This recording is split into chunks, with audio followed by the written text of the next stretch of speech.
Salut Stéphane, Loud Blast existe depuis 1985, vous faites un retour en 2004. Qu'est-ce que tu retiens de cette aventure ? Qu'on peut avoir plusieurs vies dans une carrière de groupe en fait. C'est-à-dire que c'est vrai que le groupe c'est un groupe de lycée, c'est des potes qui se rencontrent au lycée, qui forment un groupe. Et ce groupe devient un groupe reconnu. Vend des albums, tourne un peu partout dans le monde. C'est une super aventure en fait, parce que c'est vrai que quand on s'est reformé en 2004, avec un line-up qui n'était pas celui qu'on a actuellement, on n'avait pas prévu en fait de se reformer. Quand on a splitté en 99, pour moi c'était terminé. Une page était tournée.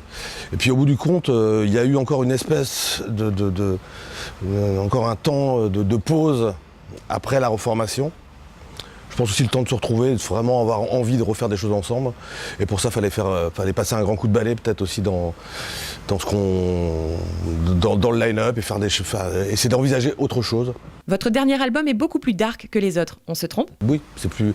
Le dernier album, principalement Burial Ground, le tout dernier album là, qui est sorti il y a un mois et demi je crois, est bien plus sombre que n'importe quel autre album qu'on ait pu proposer jusqu'à maintenant, quoi.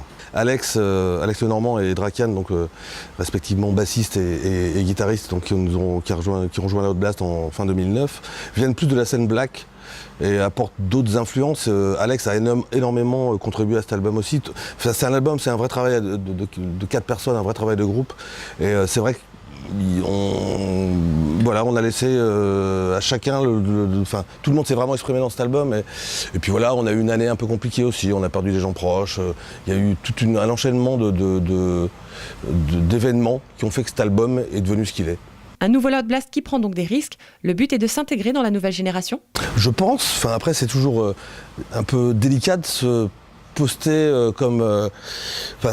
c'est juste les concerts aussi qui me rendent ça à un moment. On sait que le dernier album en date marche vraiment bien. On a de très bons retours. Bon, il vient de sortir, donc on connaît pas encore les chiffres de vente, mais on sait que, en tout cas, il va faire date de notre carrière et qu'on arrive à séduire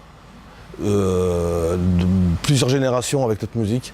Et c'est pourquoi on fait de la musique de toute façon. Comment La Réunion a-t-elle accueilli le death metal ? Au-delà de l'accueil du public qui pour l'instant est juste formidable, le concert à la Saint-Pierre était vraiment génial. C'est aussi l'accueil des gens du terroir qui nous touche aussi, quoi, parce qu'on a été super bien accueillis, on passe des super moments depuis qu'on est ici, quoi. On essaie de dessouler parce que votre rhum est très fort, mais très bon. Mais non, on a un super accueil, l'île est formidable, les gens sont formidables. On est vraiment content d'être ici, quoi. Et on n'a pas tellement envie de repartir demain. Mais j'espère qu'on reviendra très vite, quoi. Et puis je pense qu'il y a plein de groupes qui vont suivre aussi, quoi, forcément, parce qu'il y a vraiment une scène, il y a des publics, et il y a des super endroits. Cette salle est magnifique, la salle qu'on a fait hier. Voilà, il faut que les gens le sachent aussi qu'il se passe des choses ici. Un énorme merci à Loud Blast d'avoir accepté notre invitation avec autant de simplicité. Voilà, on passe à présent à l'agenda de la semaine.